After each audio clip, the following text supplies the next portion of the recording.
नमो सिद्धार्णं नमो आयर्याणं नमो अज्जायाणं नमो लोये सव्यसाहुणम् अर्हन्त सिद्ध साहु तिदयं जीर्णधम वयण पडिमाहु जीर्णनिलयाय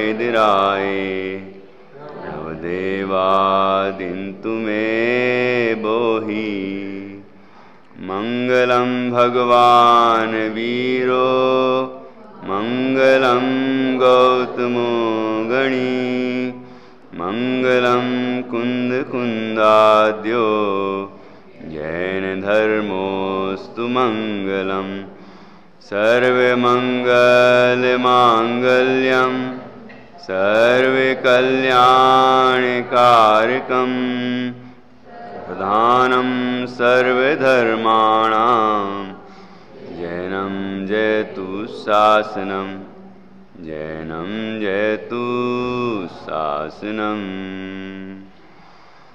वन्दे तु सौसिद्धे धुवमचलमणोबमं गदिं पत्ते वोच्छामि समय पाहुड मृणमो सुद केवली भणिदम् नमः समय साराय स्वानुभूत्या चकासिते चिस्वभावाय भावाय सर्वभावान्तरच्छिदे।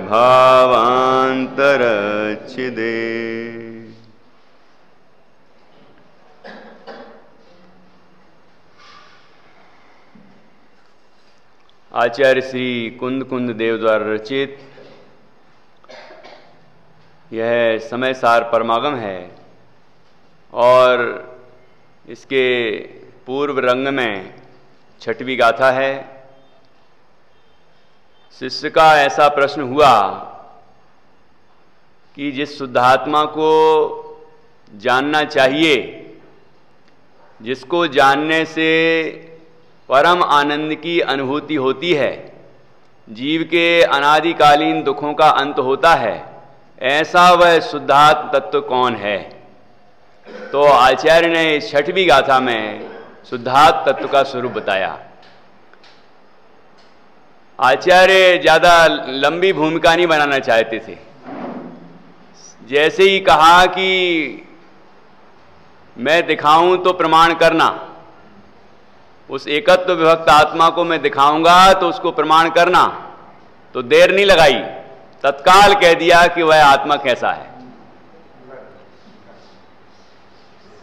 क्योंकि जो मूल प्रयोजन की बात है उसमें उसको बताने में देर नहीं लगाना चाहिए, क्योंकि व्यक्ति उसी को ढूंढता रहता है।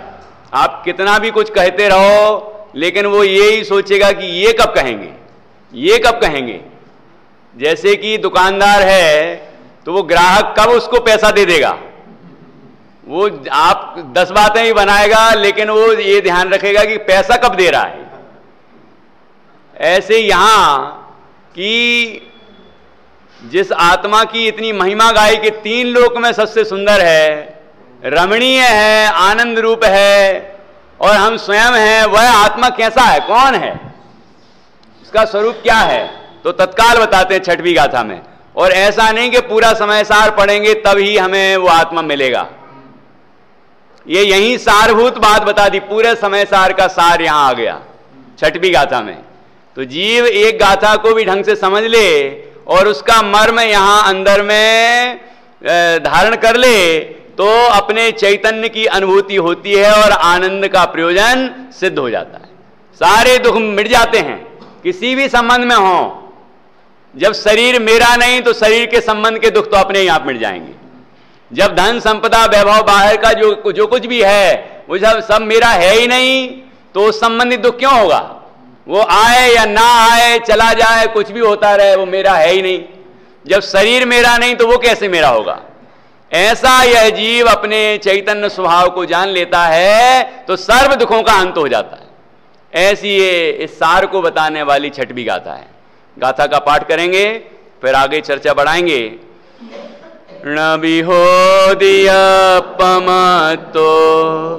णपमतो जान गो दुजो भावो एवं भणन्ति शुद्धम राधो जो सो दुसो चेव नहीं अप्रमात प्रमात नहीं जो एक ज्ञायक भाव इस रीति शोध कहाँ है अरु जो ज्ञात वो तो वो ही है।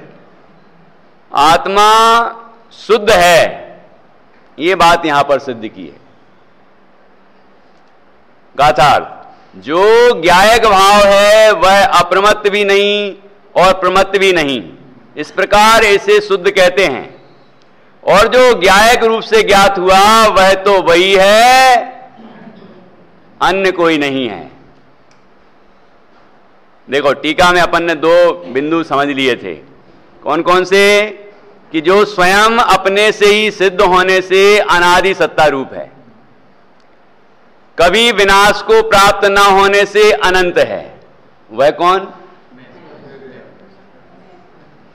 दो विशेषताएं तो बता दी ना। ऐसे लिखा, चार विशेषताएं बताने के बाद नित्योद्योत रूप होने से क्षणिक नहीं है और स्पष्ट प्रकाशमान ज्योति है। ऐसा जो ज्ञायक एक भाव है, ऐसा जो ज्ञायक एक भाव है वो मैं, ठीक है, वो मैं।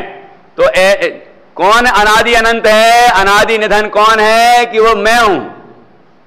हमें लगता है कि हम अनादि निधन हैं। यदि हम अनादि निधन हैं तो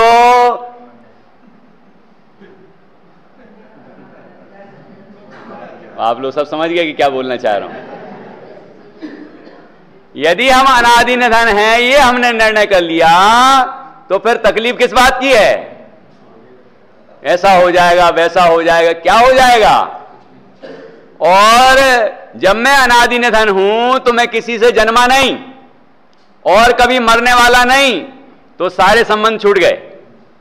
जब मैं किसी से जन्मा नहीं तो मेरे पिताजी कौन? पापा मेरे सामने बैठे हैं। और मेरी मां कौन? और फिर जब माता पिता ही मेरे नहीं तो फिर भाई बंद कैसे? और फिर उनके रिश्ते के रिश्ते के रिश्ते पता नहीं कितने, सबसे मुक्त हो गए ना। जब मैं अनादि तत्व हूं तो इसका मतलब यह है कि मेरा बाहर में कोई संबंध ही नहीं।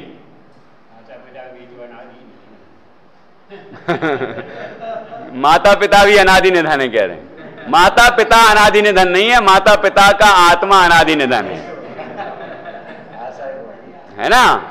मतलब एक तो अनादि निधन है, तो हम भी उनको अनादि निधन ही देखें कि वो भी अनादि हैं, हम भी अनादि हैं। और ऐसे अनादि निधन जो तत्व है उसकी हम अनुभूति करें। और अनंत है, अनादि निधन। अब जब अनादि है तो ये शरीर तो आदि है, ये शरीर तो मिला है ना, जिसका नवीन संयोग हुआ है, आदि है, प्रारंभिक है। इसका मतलब ये मेरा नहीं है। तो मुर्गी पहले आई कि अंडा पहले आया? ये प्रश्न तो क्या बोलते हैं इसको, यक्ष प्रश्न है। दुनिया में यक्ष प्रश्न है ये। मतलब ये इसका जवाब कोई दे नहीं पाता कि जवाब मिलेगा कैसे। जैन दर्शन की शरण में आएगा तो ही जवाब मिलेगा। दुनिया का कोई व्यक्ति जवाब नहीं दे सकता इसका, केवल जैन दर्शन जवाब दे सकता है कि अंडा पहले आया कि मुर्गी पहले आई। कि पहले का प्रश्न तो तब उठे जब ये व्यवस्था प्रारंभ हुई हो। जब ये व्यवस्था, वस्तु की व्यवस्था, ये विश्व की व्यवस्था अनादि है, तो फिर पहले का प्रश्न क्या? पहले का प्रश्न उठने का मतलब है कि आदि है। ख्याल में आ रहा है कि नहीं क्या बोल रहा हूं मैं? यदि हमने ये सोचा कि पहले कौन, तो इसका मतलब क्या है कि हम प्रकृति को प्रारंभिक, उसका प्रारंभ मानते हैं, उसका आदि मानते हैं। जब आदि मानते हैं, प्रारंभ मानते हैं, तो इसका मतलब क्या? ये अनादि नहीं मानते हैं। अनादि नहीं मानते मतलब जैन शासन नहीं मानते हैं। तो पहले कौन आया? ये अनादि है। पहले सिद्ध कौन हुआ? कोई तो पहले हुआ होगा। सबसे पहला सिद्ध अनादिकाल से संसार पूर्वक सिद्ध होते आए हैं। ये अनादि व्यवस्था है। कोई कहे संसार पूर्वक ही सिद्ध हुए हैं, तो कभी तो कोई पहला हुआ होगा। भाई संसार से ही तो मोक्ष गए हैं, तो पहला तो कोई होगा। कि अनादि की व्यवस्था में यह प्रश्न नहीं उठता कि पहला कौन। ऐसे ही पहले अंडा आया कि पहले मुर्गी आई, यह प्रश्न सही नहीं है। प्रश्न तो कोई गलत होता नहीं, लेकिन इसका जवाब यह है कि दोनों अनादि हैं। आया होगा मुर्गी से ही अंडा, लेकिन अब आप कहोगे मुर्गी पहले आएगी अंडा पहले आएगा, गड़बड़ तो यहीं से शुरू हो जाएगी। मतलब जो आता है वो तो, जो व्यवस्था है वो तो माननी पड़ेगी ना। जैसे यहां प्रवचन सार जी में ऐसा प्रश्न आया, समय सार जी में भी आया है कि द्रव्य कर्म पहले कि भाव कर्म पहले, आया है कि नहीं? ध्यान होगा आप लोग, प्रवचन सार जी में है। तो पहले कौन सा? कि अनादि की व्यवस्था में कोई पहला नहीं होता।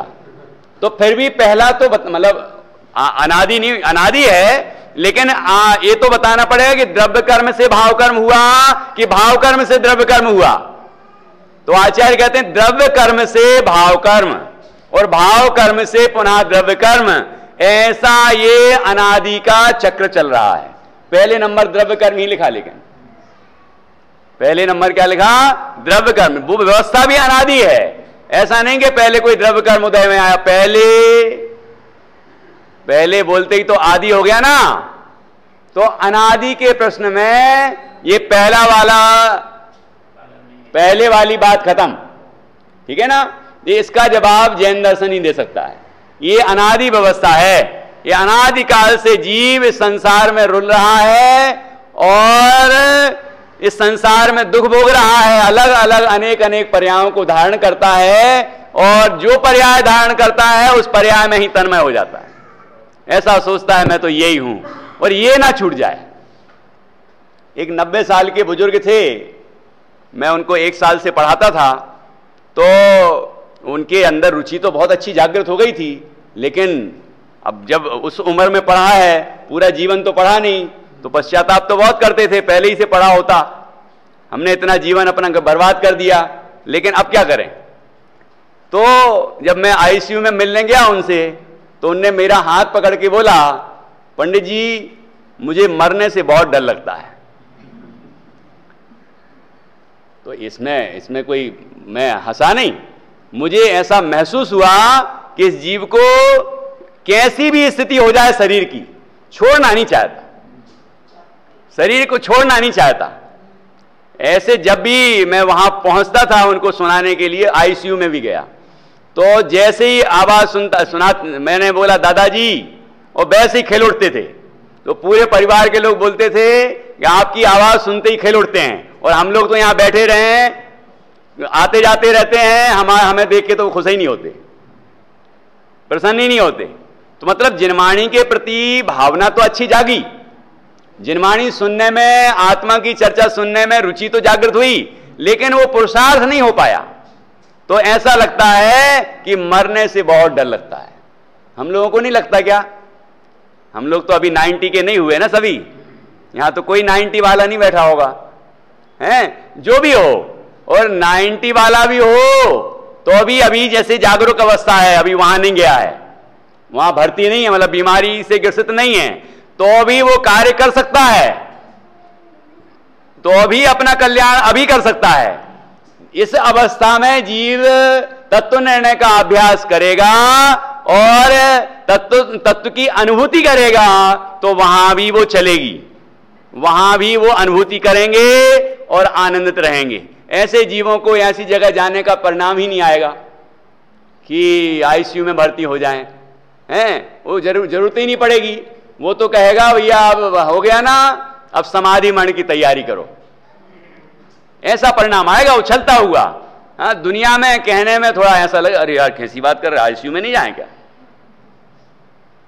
लेकिन उससे पूछो आत्मार्थी से, उस आत्मार्थी से पूछो कि उसे इस पर्याय को बचाने का प्रयोजन है ये या आत्मा साधने का प्रयोजन है, अथवा ये पर्याय आईसीयू में टिक सकती है क्या?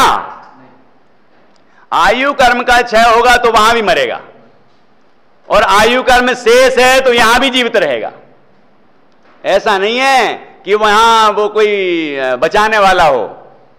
बचाने वाला हम मानते हैं, इसका तात्पर्य है कि हमने आचार्य कुंद के वचनों पर विश्वास नहीं किया, भगवान जिनेंद्र की वाणी पर हमें विश्वास नहीं है, क्योंकि यहां तो कहा है कोई किसी को बचा नहीं सकता और कोई किसी को मार नहीं सकता, निज आयु क्षय से मरण हो। ठीक है, तो ऐसा यहां ये अनादि निधन वस्तु है, आत्मा अनादि निधन है, इसका बार बार मंथन करना चाहिए। और अनादि निधन हम अपने आप को मानने लग जाएंगे तो ये सारी विकृतियां दूर हो जाएंगी, सारे जो विकार उत्पन्न होते हैं अंदर में, मोह राग द्वेष के, ये विकार होना बंद हो जाएंगे। तो ऐसा मैं अनादि निधन तत्व हूं। ऊपर तो संस्कृत में इतना ही सा पद था, इतना सा पद है, बहुत सरल, उसमें इतने लंबी व्याख्या नहीं है। उसमें क्या लिखा है कि यो ही नाम स्वतः सिद्धत्वेन रनादि स्वतः सिद्धत्वेन अनादि रनंतो, स्वतः सिद्धत्वेन अनादि अनंतो। बीच में वो नहीं लिखा कि वो किसी से उत्पन्न नहीं हुआ इसलिए अनादि, और कभी नष्ट नहीं होगा, इसका विनाश नहीं होता इसलिए अनंत। ऐसा लिखा स्वतः सिद्धत्वेन, स्वयं सिद्ध होने से, स्वयं से मौजूद है ये तत्व, इसका अस्तित्व अनादि अनंत है, इसलिए अब आ गया ना इसमें अनादि अनंत। स्वतः सिद्ध है का मतलब सदा काल रहने वाला है। कब कब रहने वाला है? सदा काल मतलब भूतकाल में था, अभी वर्तमान में है और भविष्य काल में रहेगा। ये कथन भी व्यवहार का है। निश्चय क्या है?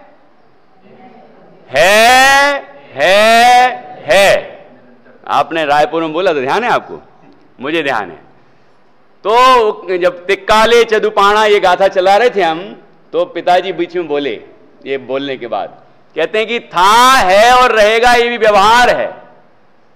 आपको ध्यान है? आप भी तो थी वहां। तो है और है, गुरुदेव क्या बोलते हैं? छह है। इसमें 3 काल आ गए, लेकिन उसमें टूटना मतलब उसमें विच्छेद नहीं पड़ा कि है, था, है और रहेगा, ऐसा विच्छेद नहीं पड़ा। है अनादि अनंत है। इसमें यह नहीं कि था, है और रहेगा, ये व्यवहार है। परमार्थ यह है कि अनादि अनंत वस्तु है, स्वतः सिद्ध होने से, कि स्वयं से ही विद्यमान होने से, अपने आप ही अपनी शक्ति से, अपने अस्तित्व गुण के कारण विद्यमान होने से अनादि अनंत है। कभी इसका नाश नहीं होता और कभी किसी से उत्पन्न नहीं होता। ऐसा मैं अनादि निधन, अनादि अनंत तत्व हूं। ऐसा ये पहले नंबर हुआ। ठीक है, इसके आगे देखिए, नित्योद्योत रूप होने से क्षणिक नहीं है। नित्य उद्योत रूप होने से, ये उद्योत का क्या अर्थ हुआ? उद्योत मतलब है प्रकट है। कब? नित्य मतलब हमेशा, शाश्वत, प्रकट है। तो अंदर में जाके अंदर ही अंदर जाओ तब आत्मा मिलेगा। अंदर ही अंदर जाओ तो मिलेगा कि यहां भी है कि नहीं है? यहां भी है ना, पूरे में पूरा शरीर प्रमाण एक क्षेत्रावगाह संबंध वाला है पूरा। तो जैसे ही जीव अंतर में उपयोग लगाता है, अंदर में चेतना महसूस होना शुरू हो जाती है। अब अंदर में लगाए तब तो हो, अंदर में लगाता नहीं, आत्मा की बात सुनता है और प्रसन्न हो जाता है, संतुष्ट हो जाता है, तो ऐसे काम नहीं बनेगा। अंतर में उपयोग अंतर्मुख करना होगा, मतलब अपने चेतना को अंदर में महसूस करे तो चेतना अनुभव में आएगी। कब अनुभव में आएगी? नित्य उद्योत रूप है, नित्य प्रकट, सदाकाल प्रकट है, ढका हुआ नहीं है, अव्यक्त नहीं है, व्यक्त है, मतलब मौजूद है, ठीक है ना। और ऐसा कारण शुद्ध पर्याय में तो ऐसा बताया है कि अनंत दर्शन, अनंत ज्ञान, अनंत सुख, अनंत वीर्य के कारणभूत तत्व सदा काल उसमें विद्यमान है। वो कारण, उन चीजों का कारण, ऐसा नहीं है कि वो अविद्यमान है फिर उसमें जाएगा, लीन होगा तो फिर उसमें से प्रकट होगा। वो तो है, वो द्रव्य स्वभाव है, पर्याय की बात नहीं है। वो कारण शुद्ध पर्याय पर्याय नहीं है, वो द्रव्य का स्वभाव है, ठीक है, त्रैकालिक स्वभाव है। तो यह आत्मा अपने गुणधर्म शक्तियों से मौजूद है। जैसे ही जीव अंतर में दृष्टि करता है, अनुभूति प्रकट हो जाती है, आनंद का वेदन तत्काल शुरू हो जाता है। ये जैन दर्शन का जो मार्ग है, ये नगद धर्म है, नगद का मार्ग है। ऐसा नहीं है कि अभी आप बहुत मेहनत करो बाद में आपको मिलेगा, बाद में मिलने की बात नहीं, बाद में तो अनंत मिलेगा, लेकिन जैसे ही मार्ग में प्रवेश करेगा वैसे ही मिलना शुरू। जैसे ही जीव अपने आत्मा को पहचानेगा और आनंद शुरू हो जाएगा। ये नहीं होगा कि आत्मा को अभी हमने जाना, फिर थोड़ी देर बाद वो देर लगाएगा, फिर कहेगा अब हम तुम्हें कृपा करते हैं तुम्हारे ऊपर। ऐसा नहीं है, वो तो देने को तैयार है। तैयार क्या, वो तो है, मौजूद है, अपने स्वभाव से वो प्रकट है। जीव स्वभाव से प्रकट है, पर्याय में प्रकट नहीं है। नहीं तो आप पर्याय पकड़ लो, कारण शुद्ध वो पर्याय, पर्याय व्यक्त वाली पर्याय, मतलब उत्पन्न विनष्ट होने वाली पर्याय नहीं है वो, ठीक है। ये स्वभाव अपने से मौजूद है, ठीक है, उस कार्य का कारण सदाकाल मौजूद है। जीव जैसे ही अंतर्मुख होता है वो चीज अनुभव में आ जाती है और आनंद तत्काल मिलता है। तत्काल, एक समय का भी अंतर नहीं है। जैसे ही जीव अपने को ज्ञायक अनुभव करता है, चिन्मात्र देखता है, वैसे ही आनंद तत्काल प्राप्त होता है, तत्काल, उसमें एक समय का भी अंतर नहीं है। ऐसा नित्य उद्योत रूप है। कहां कहां उद्योत रूप है, किस किस पर्याय में जाए तो उद्योत रूप है और किस पर्याय में जाए तो उद्योत रूप नहीं है। इस शरीर में उद्योत रूप है कि नहीं है?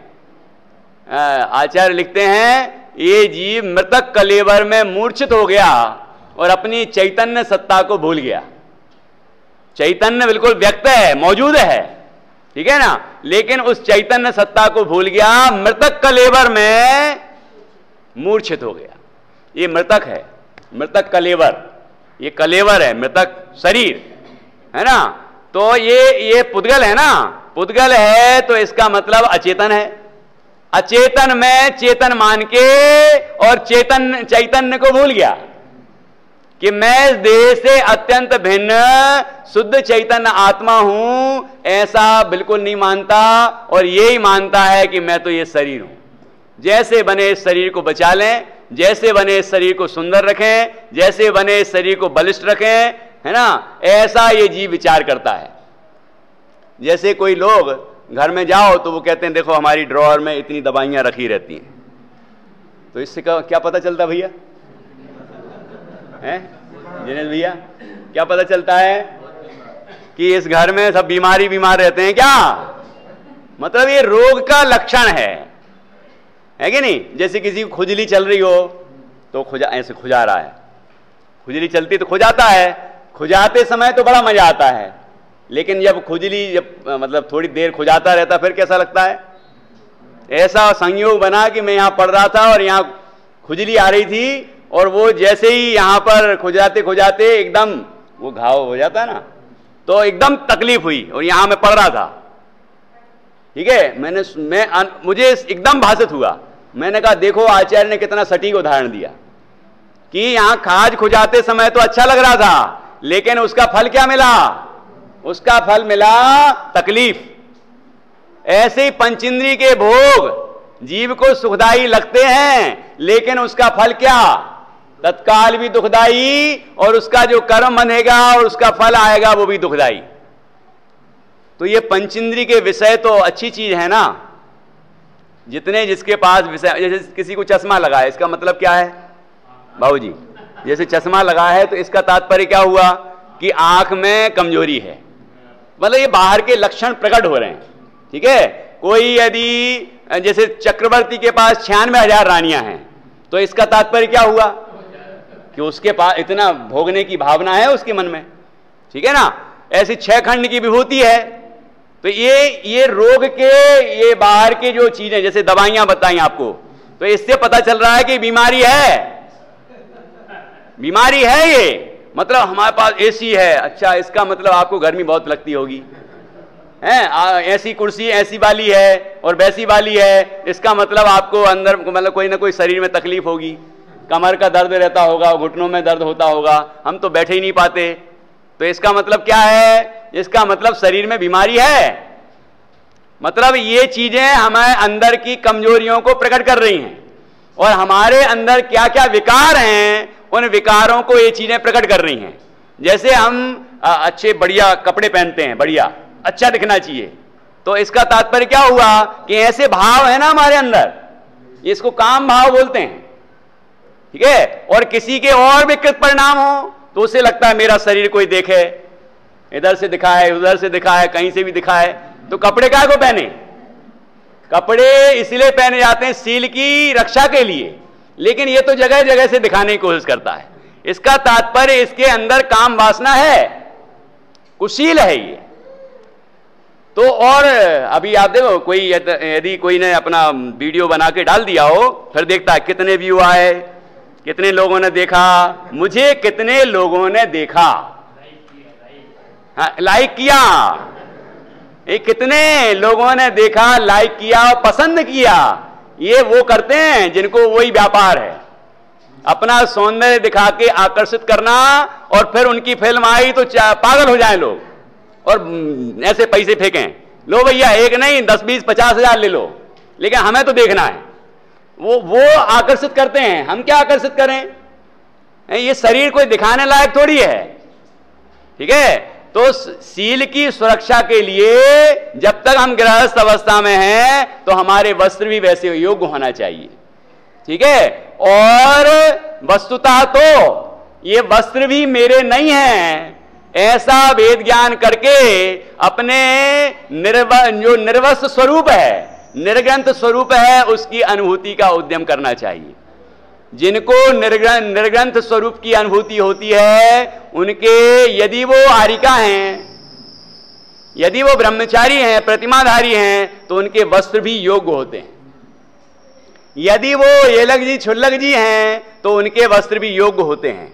और यदि अंदर में पूर्ण निर्विकार दशा प्रकट हो गई है, 3 कसाय के चौकड़ी के अभाव रूप, तो वो नग्न दिगंबर वीतरागी संत होते हैं, दिगंबर मुनिराज होते हैं। मुनि अवस्था पुरुष पर्याय में ही संभव है ना, इसलिए वो निर्ग्रंथ हो जाते हैं और निर्विकार बालकवत निर्विकार होते हैं, बालकवत। अब उनके कुछ नहीं दिख रहा बाहर में आवरण, इसका मतलब क्या कि इनके अंदर इस तरह की विकृति नहीं है। ठीक है, और शरीर की विकृति भी नहीं है, मन की विकृति भी नहीं है, निर्विकार। अंदर में निर्विकार होता है तो बाहर में भी निर्विकारता दिखती है। आत्मा चैतन्य स्वरूप है तो चैतन्य रूप से व्यक्त होता है, व्यक्त होता है, इसका लक्षण ही है उपयोग लक्षणम। अब तत्वार्थ कक्षा में सभी नहीं बैठते हैं, वहां तो आता उपयोग लक्षणम। तो उपयोग ये जीव का लक्षण है, ये पहचान है। जैसे आपने दाल खाई और दाल में ज्यादा खारा लगा तो आप क्या बोलते हो कि नमक ज्यादा डाल दिया, कम खारी लगी तो क्या बोलते हैं कि नमक कम डाला, ऐसे बोलते हैं ना। तो नमक वो खारापन नमक की पहचान है, खारापन नमक की पहचान है। ऐसे ही जैसे कि दाल में डालो, सब्जी में डालो, किसी भी चीज में डालो, खारापन ही उसकी पहचान होगी। ऐसे ही आत्मा किसी भी शरीर में रहे, स्त्री पर्याय में रहे, पुरुष पर्याय में रहे, पशु पर्याय में रहे, नारकी और देव की पर्याय में रहे, किसी पर्याय में रहे, वह आत्मा चैतन्य रूप ही रहता है, चैतन्य लक्षण से ही ज्ञात होता है। ठीक है ना? ऐसा यह आत्मा सदा काल मौजूद है और अपने स्वभाव से प्रकट है ना? इसका स्वभाव निगोद में भी नहीं ढक सकता। कल ऐसा उदाहरण दिया था कि मटमैला पानी हो तो वो उसमें वो पदार्थ झलकेंगे कि नहीं झलकेंगे? मटमैले पानी में देखा आपने कभी? तो नहीं कैसे कहते हैं? आप देखो नदी बह रही है, पानी मटमैला, बरसात में नदी बहती है, आप देखना उसमें कि ऊपर सूर्य होगा तो दिखेगा कि नहीं दिखेगा? मटमैला दिखेगा,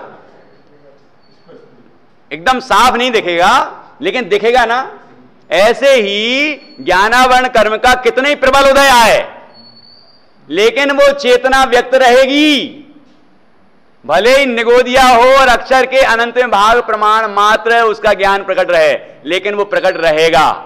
ये तो हुई प्रकट पर्याय की बात, लेकिन आत्मा तो पूरा ज्ञायक रूप से विद्यमान है, ज्ञायक रूप से मौजूद है। उसको कहा प्रत्यक्ष है। जो अलिंग ग्रहण के बोल हैं उसमें छठवें बोल में लिखा ना, प्रत्यक्ष प्रकाशमान है। ठीक है? ऐसा है आत्मा। और क्या कहा यहां देखिए आगे, और स्पष्ट प्रकाशमान ज्योति है। यहां लिखा नित्य उद्योत रूप होने से क्षणिक नहीं है और स्पष्ट प्रकाशमान ज्योति है। तो नित्य उद्योत रूप होने से क्षणिक नहीं है। क्षणिक नहीं है मतलब नष्ट होने वाला नहीं है, सदा काल रहने वाला है, मौजूद रहने वाला है। ऐसा अपने को यदि हम नित्य उद्योत रूप देखेंगे, नित्य सदाकाल चैतन्य स्वरूप हूं ऐसा देखेंगे, तो फिर मरने का भय खत्म हो जाएगा। ठीक है? क्षणिक नहीं है, क्षणिक नहीं है मतलब शाश्वत है। ठीक है? और स्पष्ट प्रकाशमान ज्योति है। ये स्पष्ट प्रकाशमान ज्योति है। स्पष्ट है तो समझ में आता है, लेकिन प्रकाशमान है और ज्योति है, इसमें लोगों को भ्रम हो जाता है। प्रकाशमान है जैसे सूर्य का प्रकाश है, जैसे कि दीपक का प्रकाश है, जैसे कि और चीजों का प्रकाश है। तो प्रकाश का उदाहरण दिया है किस बात के लिए? इस बात के लिए कि वो खुद प्रकाशित होता है और वो दूसरों को भी प्रकाशित करता है। इतना ही मात्र समझना उदाहरण में। ऐसा मत समझना कि जैसे वो सफेद सफेद दिख रहा है ऐसे यहां सफेद सफेद दिखता होगा अंदर है। और ज्योति, ज्योति का उदाहरण दिया, जैसे दीपक की ज्योति होती लौ, तो लौ दिखती है ना, वो खुद प्रकाशित रहती है और अन्य पदार्थों को भी प्रकाशित करती है। बस इतना ही ग्रहण करना। लेकिन वो कैसी होती है ज्योति? अलग अलग रंग की होती है ना, उसमें रंग बिरंगे पदार्थ दिखते हैं कि नहीं, कई रंग ज्योति में। तो ऐसा मत समझना कि ऐसे ही वो प्रकाशमान चैतन्य ज्योति है। लोग तो ऐसी ही कल्पना कर लेते हैं और फिर यहां वो ज्योति बना देते हैं। हाँ, हमारे जैनी लोग भी बना देते हैं, अजैनों की तो क्या बात करें, ऐसी ज्योति बना देते हैं। अब उसका ध्यान लगाओ, प्रकाश बना देते हैं, प्रकाश एकदम जैसे कि सूर्य का प्रकाश आ रहा हो, ऐसे प्रकाश बना देते हैं और सोचते हैं कि आत्मा ऐसा सूर्य के प्रकाश जैसा है। और तो ये दोनों चीजें क्या हैं? द्रव्य संग्रह गाथा नंबर 16, सद्दो और तत्वार सूत्र में भी एक सूत्र है, आएगा अभी। तो सद्दो बंधो सुहमो थूलो संठान भेदतम छाया उद्यो दादव सैया पुग्गल दवस्य पजाया। उद्योत और आतप। ठीक है? तम आया उसके पहले, तम मतलब अंधकार। तो अंदर में ऐसा अपन ने आंख बंद करी तो अंधेरा अंधेरा दिखता है, काला काला। वो काला काला जो दिखता है वो कौन? काला काला दिखा वो कौन? ब्रह्म भाव अंतर लिखो। इस जीव से कहा ब्रह्म भाव अंतर लिखो। आत्मा को देखना है तो अंदर में देखो। तो इसने अंदर में देखना शुरू किया तो पूरा अंधेरा अंधेरा दिखाई दिया। तो क्या सोचने लगा, अच्छा ऐसा होता है क्या आत्मा? लेकिन वो जो अंधेरा अंधेरा दिख रहा है वो कौन? पुद्गल दब्बस्य पज्जाया। पुद्गल द्रव्य की पर्याय है वो, विवाह व्यंजन पर्याय। वो काला आत्मा नहीं होता, कोई भी वर्ण आत्मा का स्वरूप नहीं है। ठीक है, अब यदि प्रकाश पैदा हो जाए, सफेद एकदम प्रकाश लाइट जैसी आती है, ऐसा हो जाए, तो वो जो प्रकाश है वो आत्मा है कि प्रकाश को जानने वाला आत्मा है? अंधकार है उसे जानने वाला आत्मा है कि वो अंधकार आत्मा है? ख्याल में आया कि नहीं आया?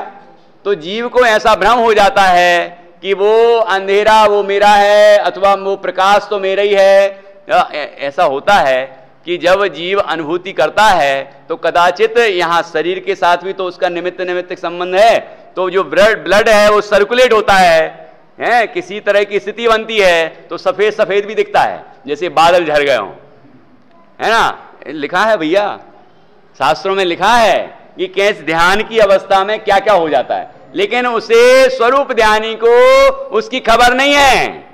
ये सब केवल ज्ञान गम्य है, और कुछ चीजें हमें ख्याल में आती लेकिन उस समय नहीं आती। जिस समय अनुभूति होती है उस समय तो चैतन्य का ही वेदन होता है, आनंद का ही वेदन होता है, दूसरा कोई वेदन नहीं होता। लेकिन कभी कदाचित बाद में कोई बात स्मरण में आ जाए कि ऐसा एकदम सफेद सफेद दिखा था, तो सफेद सफेद आत्मा नहीं था, सफेद सफेद आत्मा नहीं था, लेकिन सफेद सफेद ये जो सर्कुलेशन होता है ना, एक वो प्राणायाम में एक रक्त शोधन की विधि होती है ना, सुदर्शन चक्र क्या बोलते हैं, सुदेश है, हाँ वो स्वयं करते हैं, मतलब प्राणायाम होता है वो। तो प्राणायाम करते करते करते करते करते करते पूरा एकदम ब्लड ऐसा सर्कुलेट होता है, एकदम व्हाइटनेस दिखने लगती है। अब आपने नहीं किया होगा तो आपको कैसे पता है? आप तो इसमें भी आपको लगे ये पता नहीं गप्पे मार रहे होंगे, यहाँ गप्पे नहीं है ये, है ना? तो वो सफेद जो दिखा वो सफेद आत्मा नहीं है, लेकिन जिसने देखा कि ये सफेद है, उस सफेदी से भिन्न वह देखने वाला आत्मा है, और वो आत्मा मैं हूं, वो आत्मा मैं हूं।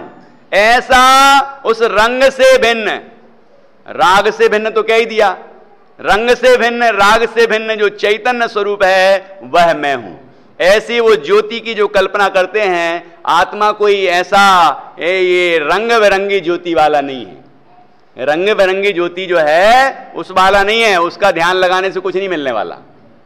ऐसी कल्पना भले कर लो आप कि ऐसी हम वो एकदम ऐसी ज्योति जला लेते हैं फिर उसका ध्यान लगाते हैं, हाँ उससे भी तो जरा आनंद अच्छा लगता है, मतलब थोड़ी दूसरे विकल्प शांत हो जाते हैं, अच्छा तो लगता है, अच्छा तो लगता है, अच्छा तो लगता है, लेकिन आनंद मिलता है क्या? हाँ नहीं थोड़ा अच्छा सा लगता, मतलब कसाएं तीव्र थी ना पहले, वो थोड़ी शांत होती हैं तो शांति से तो मिलती है, शांति से तो मिलती है, लेकिन पुद्गल के ध्यान से शांति मिल जाए तो आत्मा के ध्यान की क्या जरूरत पड़े हैं?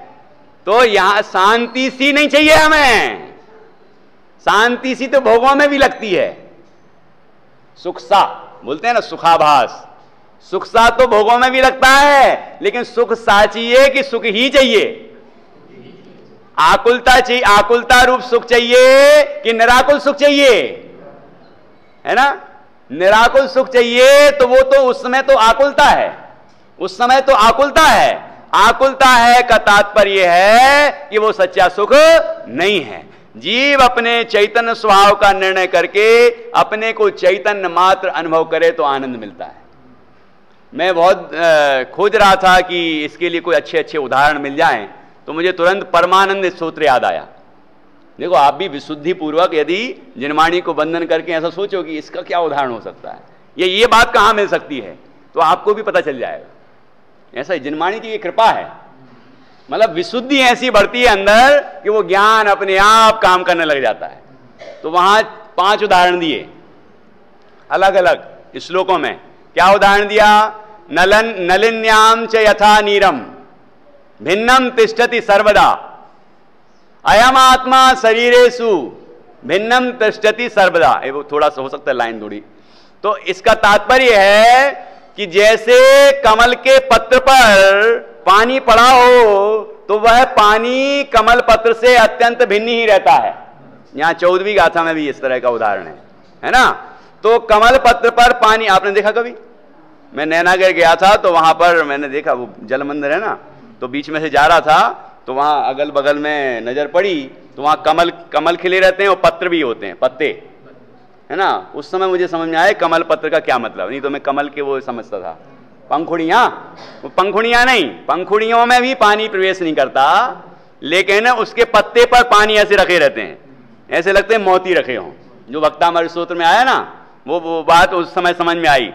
तो कमल के पत्ते में पानी प्रवेश नहीं करता, उस पर रखा रहता बिल्कुल भिन्न। ऐसे ही ये आत्मा इस शरीर में रहता है, लेकिन बिल्कुल भिन्न, बिल्कुल भिन्न रहता है। फिर मैंने सोचा ये तो फिर भी भिन्न प्रदेश हो गए, प्रदेश तो भिन्न है ना, ये पत्ता अलग है और पानी अलग है। तो फिर ऐसे उदाहरण खोजे वहीं, फिर अगला आखिरी में 2 श्लोक हैं, वहां मिला कि पाषाणेषु यथा हेमम, पाषाण में जैसे हेम होता है, हेम मतलब स्वर्ण, स्वर्ण पाषाण में ही होगा, लेकिन ऐसे पत्थरों में नहीं होगा। खदान से जो सोना निकलता है तो स्वर्ण पाषाण निकलते हैं, पत्थर, उस पत्थर में सोना तो होता ही है, लेकिन और क्या क्या होता है, पीतल भी हो सकता है, चांदी भी हो सकती है, लोहा भी हो सकता है, मिट्टी भी हो सकती है, पत्थर भी हो सकता है, और भी चीजें हो सकती हैं, है ना। तो फिर सुनार के पास ले गए हम पत्थर, फेंक देगा वो उठा के, ऐसा फेंक देगा, क्या पत्थर ले आए फेंको इधर, ऐसा करेगा, क्या कहेगा, इतने रुपए मिलेंगे, तुरंत बोलता है। ये नहीं बोलता कि नहीं पहले मैं साफ करूंगा फिर देखूंगा, ऐसा काय का सुनार। जो अशुद्ध स्वर्ण में शुद्ध स्वर्ण को देख ले उसका नाम सुनार। ऐसे ही जो नोकर्म द्रव्य कर्म भाव कर्मों से संयुक्त होने पर भी अपने को उससे भिन्न ज्ञायक देख ले, वो सम्यक दृष्टि है। सम्यक दृष्टि को ये नहीं करना पड़ता पहले मैं नोकर्म द्रव्य कर्म भाव कर्म से भिन्न हूं फिर आत्मा को देखूंगा, फिर आत्मा की अवस्था जो दिखेगी वो तुम्हें थोड़ी प्रकट होगी, वो तो जिनको अभी दिखता है उनको वो प्रकट होती है, जो अभी नहीं देख सकता वो बाद में क्या देखेगा, फिर कुछ और ही समझ लिया तो ऐसा नहीं होता। तो जैसे कि स्वर्ण पाषाण में स्वर्ण होता है, पर उसको वो सुनार समझ लेता है कि इसमें सोना है और इतना सोना है और उसके दाम पहले ही दे देता है, ठीक है। उसके बाद वो ऐसा नहीं कि संतुष्ट हो गया, फिर उसको वो तपाता है, पर धीरे धीरे धीरे धीरे धीरे एक एक चीज, गंदगी जो है, गंदगी है वो, चांदी भी उसके लिए गंदगी है, वो जो पीतल है वो भी गंदगी है, वो जो भी कुछ है वो सब विकार है, उसको हटाता जाता है। 16 बार तपाता है और एक एक बार में शुद्ध करता जाता है, और फिर 16वें ताव में एकदम शुद्ध, जिसको हम कहते हैं 24 कैरेट, है ना, 16 टंची, 16 ताव लगते हैं इसलिए 16 टंची बोलते हैं, ठीक है। तो वो एकदम शुद्ध हो जाता है। तो 80 नंबर की गाथा में प्रवचन सार जी में लिखा, तपाए हुए स्वर्ण की भांति, अरहंत अवस्था कैसी है, तपाए हुए स्वर्ण की भांति। तो वो 16 ताव को प्राप्त हो गए वो, है ना। और यहां पहले ताव को प्राप्त नहीं हुआ हो तो भी नोकर्म द्रव्य कर्म भाव कर्म अभी पूरे मौजूद हैं, तो भी जो अपनी जो चैतन्य ज्योति है वो पूरी की पूरी ज्यों की त्यों मौजूद है। जो जीव अपनी चैतन्य ज्योति से अपने चैतन्य तत्व को समझ लेता है वो जीव सम्यक दृष्टि हो जाता है। 7 प्रकृतियां तो उसकी तुरंत उपसमित हो जाती हैं, दर्शन मोह की 3 और अनंतानुबंधी की 4, ये तुरंत उपसमित हो जाती हैं, ठीक है। देर नहीं लगती, ये थोड़ी देर बाद थोड़ी मेहनत करनी पड़ेगी, नहीं, जीव का काम है अपने स्वरूप को जानना, बाकी प्रकृतियों का काम मेरा नहीं। कर्म प्रकृतियों को दबाना और उठाना और जो भी करना वो मेरा काम नहीं, मेरा काम तो है अपने को चैतन्य अनुभव करना। चिड़िया को दाना चुगते तो देखा होगा, देखा कैसे, पहले कंकड़ को हटाती होगी, है ना, मिट्टी को हटाती होगी, हटो, है ना, उसके बाद फिर वो दाना जब बिल्कुल दाना ही दाना दिख रहा होगा तब दाने को उठा लेती होगी। ऐसा करते हैं क्या, हैं रत्नमाला जी, ऐसे ही करते हैं क्या, हैं, ऐसा नहीं करते ना, क्या करते हैं, क्या करती है वो चिड़िया, सीधा दाना पर चोंच मारती है और दाने को पकड़ लेती है। इतनी मेहनत करने की क्या जरूरत है कि 148 प्रकृतियों से भिन्न हूं, तो अब मैं 148 प्रकृतियों को जानूं, ये मैं इससे भी भिन्न, इससे भी भिन्न, इससे भी भिन्न, इससे भी भिन्न। इतनी मेहनत करने की जरूरत नहीं है, इतनी मेहनत करने की जरूरत नहीं है। जीव को तो अपने चैतन्य को उठा लेना है। अपनी जो प्रकट ज्ञान पर्याय है, उस ज्ञान पर्याय में वह ज्ञायक मौजूद है। उस ज्ञायक को जीव जैसे ही अनुभव करता है, मैं ज्ञायक हूं, पहचान लेता है। जैसे ही ज्ञायक अनुभव करता है, बिल्कुल सबसे भिन्न ही अनुभव में आता है। न शरीर आड़े आएगा, न कर्म आड़े आएंगे, न वो विकार आएंगे, कुछ नहीं आता, बिल्कुल सीधा इसको चैतन्य स्वरूप अनुभव में आता है। ये उदाहरणों में तो वो बीच बीच में मिले हुए हैं, क्योंकि भाई उदाहरण है। उदाहरण तो एक देश लागू होगा कि स्वर्ण पाषाण में बहुत सारी चीजें मिली हुई हैं, है ना, उदाहरण है। यहां तो कुछ भी नहीं मिला है, कुछ भी नहीं मिला है। जीव वे एकमात्र चैतन्य ही अनुभव करता है। ठीक है, तो पहला उदाहरण जो एक क्षेत्रावकाश संबंध के हिसाब से कि पाषाणेषु यथा हेमम और तिल मध्य यथा तैलम, तिल के मध्य में जैसे तेल होता है। तिल, तिल मतलब तिली, तिली के बीच में तेल होता है। तो कैसा बीच में होता है, मतलब ऊपर ऊपर कवर होता होगा और अंदर अंदर तेल भरा रहता होगा। क्यों भैया, देखा तिली में तेल देखा कभी? मूंगफली में तो देखा होगा। तो तिल मध्य यथा तैलम, तो आप सोचिए, इसको जरा उदाहरण को समझिए कि कैसी बात कर रहे हैं। क्यों भैया, समझ में आ रहा है ना? उदाहरण, उदाहरण ये तुम्हारे लिए खोजा मैंने। तिल मध्य यथा तैलम, ये कैसे होता हो? एक क्षेत्रावकाश संबंध है शरीर के साथ आत्मा का, तो बिल्कुल जहां शरीर है वहीं आत्मा है। तो ऐसा भ्रम हो जाता है जीव को कि शरीर ही आत्मा है और शरीर ही जान रहा है। आंख खुलती है तो रूप दिखता है, बंद होती है तो नहीं दिखता है। तो ऐसे लगता है कि आंख से देखता हूं, कान से सुनता हूं। ये अनादि की प्रवृत्ति ऐसी है। तो जीव को ऐसा लगता है कि शरीर ना हो तो मेरा कुछ हो ही नहीं सकता, कि शरीर ना हो तो सब कुछ हो जाएगा, शरीर ना हो तो अशरीर सिद्ध हो जाएगा और अनंत आनंद आएगा और पूरा लोकालोक दिखेगा। लेकिन लोकालोक में अपनापन नहीं होगा। तिल मध्य यथा तैलम, जैसे तिल के मध्य में तेल होता है, बिल्कुल जहां तिली है वहीं पूरे प्रदेशों में तेल है। एक क्षेत्रावकाश संबंध का उदाहरण, तिल मध्य यथा तैलम। उसको पेरते हैं तो क्या क्या निकल जाता है? निकलवाई थी ना आपने, खली निकलती है ना भैया, हैं? वो खली कहां से निकली? यदि पूरा तेल होता तो फिर खली कहां से आती?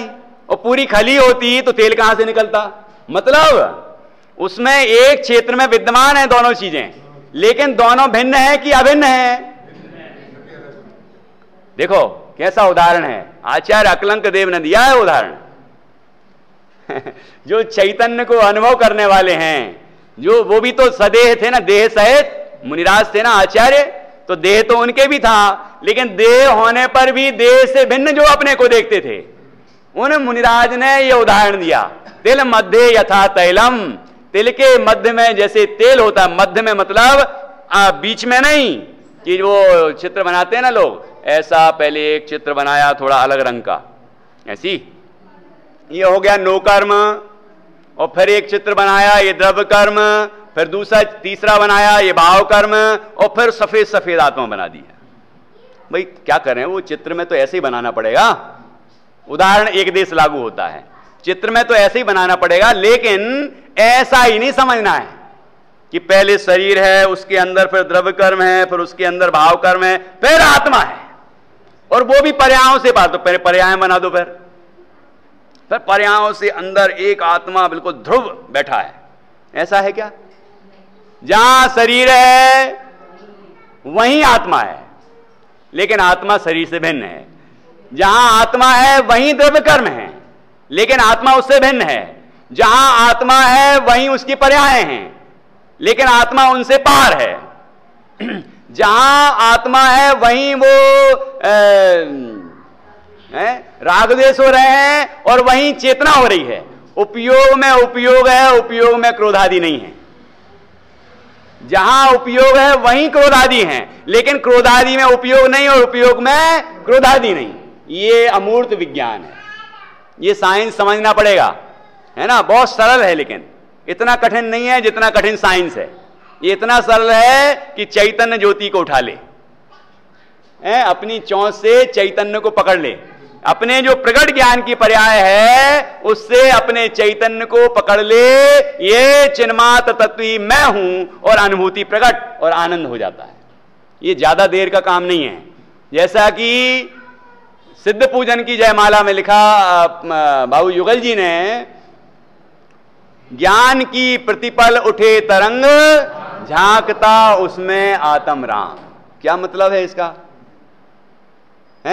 क्या मतलब है कि ज्ञान की प्रतिपल तरंग उठ रही है, उसमें कौन झांकता है?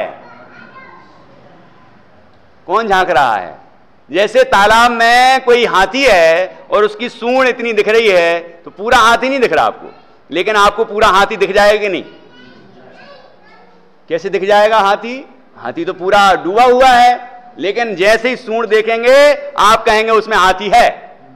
ऐसे ही जैसे ही आप चेतना को महसूस करेंगे, ये पर्याय में है, जो जैसे ही चेतना महसूस की, ये ज्ञान की तरंग जोड़ रही है, उसको जैसे ही महसूस किया वहां बैठा ज्ञायक अनुभव में आ जाता है। ठीक है? और ऐसा नहीं है कि वो यहां ये चंचलता है वहां ज्ञायक नहीं है। मतलब ये तरंग उठ रही है वहीं ज्ञायक है कि उसके अंदर ज्ञायक है? उस समुद्र के उदाहरण में तो थोड़ा कठिन है। क्या मतलब हुआ? उदाहरण एक देश है, तो ऐसा चंचलता जो है, वो लहरें जो हैं, वो समुद्र नहीं, और समुद्र तो अथाह गंभीर स्थिर है। तो हमें ऐसा भ्रम हो जाता है कि ऊपर ऊपर जो चंचलता है, ऐसी पर्यायें तो ऊपर ऊपर चंचल चंचल होती होंगी और अंदर अंदर बिल्कुल ध्रुव वही का वही तत्व पड़ा होगा। ऐसा बिल्कुल नहीं है। जो जहां चंचलता है वहीं पूरा ध्रुव बैठा है। चंचलता को ना देखे और ध्रुवता को देखे तो ज्ञायक अनुभव में आता है। वहीं जहां पर्याय है वहीं द्रव्य है, लेकिन जो पर्याय है वो द्रव्य नहीं है और जो द्रव्य है वो पर्याय नहीं है। स्वरूप भेद है, क्षेत्र भेद नहीं है। भाव भेद है, क्षेत्र भेद नहीं है कि अंदर वो है बाहर वो है। चक्की के पाटे का उदाहरण तो सुना ही होगा आपने। चक्की का ऊपर की चक्की मतलब जो हाथ चक्की होती है, ऊपर ऊपर वाला घूमता है, नीचे नीचे वाला स्थिर रहता है। तो लोगों ने ऐसे ही समझ लिया, ये उदाहरण दिया तो ऐसे ही समझ लिया। इसका मतलब ये नहीं कि पर्याय तो घूमती रहती है और द्रव्य बिल्कुल स्थिर रहता है, तो अंदर अंदर रहता होगा, है? तो ऐसा क्षेत्र भेद नहीं है, भाव की अपेक्षा उदाहरण है। जिस प्रयोजन से उदाहरण हो उसी प्रयोजन से समझना चाहिए। तो यहां जो प्रति समय ज्ञान की तरंग उठती है, वहीं पूरा का पूरा ज्ञायक बैठा रहता है। जीव अपनी ज्ञान की तरंग को पकड़ ले और उस ज्ञान तरंग में ये चंचलता को जब गौण कर देता है कि मैं जान ही रहा हूं, जान रहा हूं, जान रहा हूं, जान रहा हूं, जान रहा हूं, जान रहा हूं, मतलब जान ही रहा हूं मात्र, ऐसा यह जीव देखने लग जाता है, तो वो चंचलता का विकल्प हट जाता है। मतलब चंचलता पर दृष्टि नहीं जाती है और एक चिन्मात्र स्वरूप भासने लग जाता है। इतना सा है, काम तो इतना ही है। जीव को ये इतना सरल लगना चाहिए, है ना। तो ज्ञान की प्रतिपल उठे तरंग झांकता उसमें आत्म राम। और वहां परमानंद स्तोत्र में ये कितने उदाहरण हो गए, और आप पढ़ के आना आप, है ना। एक और उदाहरण है, तिल दुग्ध मध्य यथा घृतम। अब इसका आप समझाना मुझे कि दूध के मध्य में घी कैसे रहता होगा। ठीक है, तो ऐसा ये उदाहरण है। ये उदाहरण कितने सटीक हैं, और ये इस देह में रहता है ये जीव, लेकिन देह से कितना भिन्न है, किस तरह भिन्न है। और वह जो रहता है वो कोई आत्मा रहता है, मतलब कोई दूसरे की बात चल रही है, ऐसा नहीं। इस देह के अंदर जो रहता है ज्ञान रूप से, वो ज्ञान रूप तत्व मैं हूं। ऐसा जो ज्ञायक एक भाव है, चार विशेषताओं वाला। ठीक है, तो इनकी चर्चा और हम करेंगे। उसके बाद संसार अवस्था की बात आएगी, जो विकृति है उसकी चर्चा भी करेंगे। लेकिन विकृति होने पर भी आत्मा निर्विकार है, ये बात भी आगे लिखी है, तो उस पर उसकी मुख्यता हम रखेंगे। इस तरह ये छठवीं गाथा चल रही है और ये हमें अपने ज्ञायक तत्व की भेंट कराती है, हमें ज्ञायक तत्व का अनुभव कराती है। ऐसी गाथा को पढ़ के, मर्म को समझ के हम अपने ज्ञायक का अनुभव कर परम आनंद पाएं। यही मंगल। अभी 11 बजे तक तत्वार सूत्र का वाचन होगा। संध्या को 6:45 से 7:30 बजे तक सामयिक, 7:30 से 8:30 बजे तक सौरभ जी का प्रवचन, सौरभ जी की क्लास लगेगी और 8:30 से 9:30 बजे तक सुधीर जी शास्त्री के प्रवचन होंगे। महिमा है अगम जिना,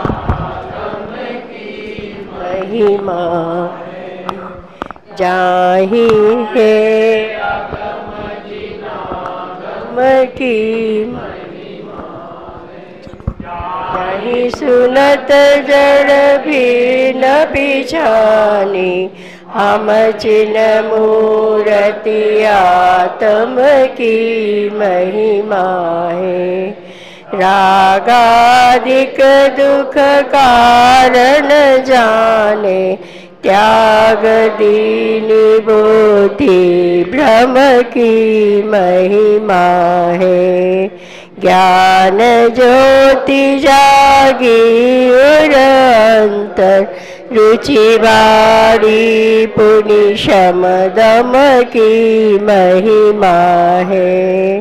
कर्म बंध की भई निर्जरा, कारण परम पराक्रम की महिमा है।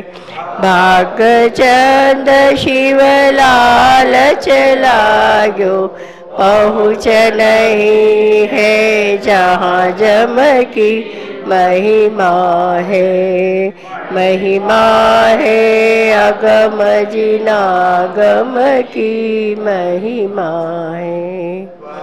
नादि रागादि परिणति भेद बिन निज भाव को, परमार्थ दर्शन ज्ञान सुखमय ध्रुव अचल चिद भाव को, दर्शाय सरस्वती देवी मेरा किया परम उपकार है।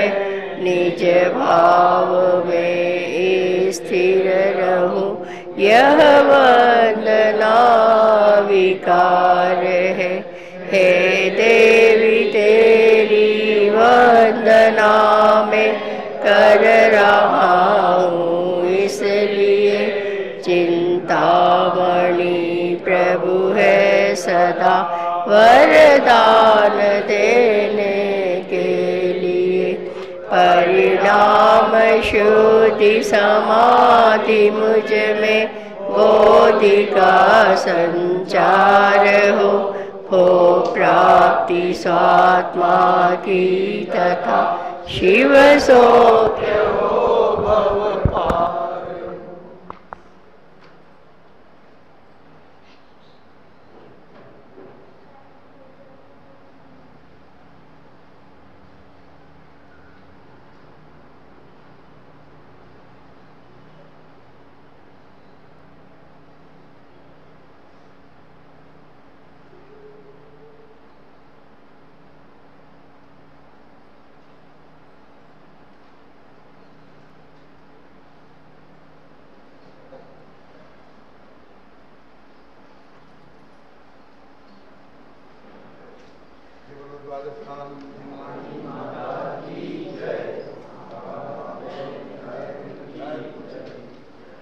दशलक्षण महापर्व की जय।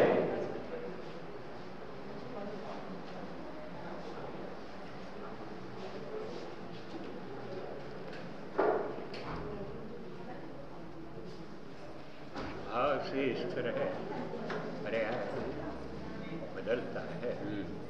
तो चक्की के पाठ की भी स्थिर है, ब्रेक को जीता है।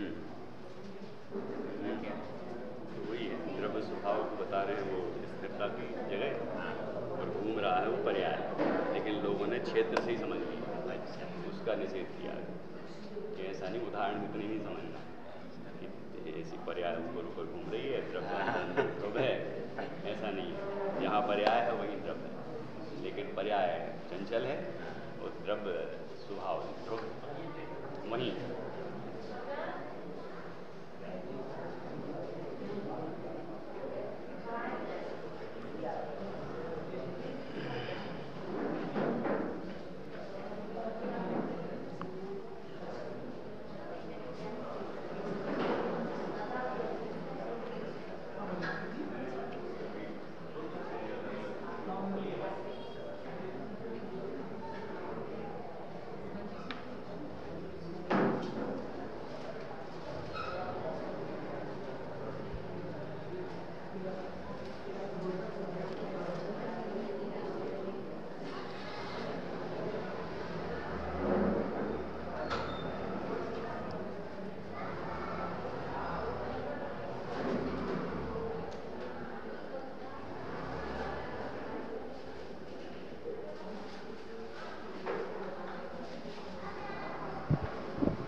अपन ने तो अलग रखा है ना,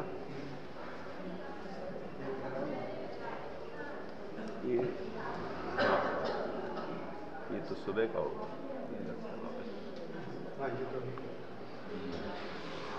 चलो रहने दो, रख दिया हो कोई ना कहीं।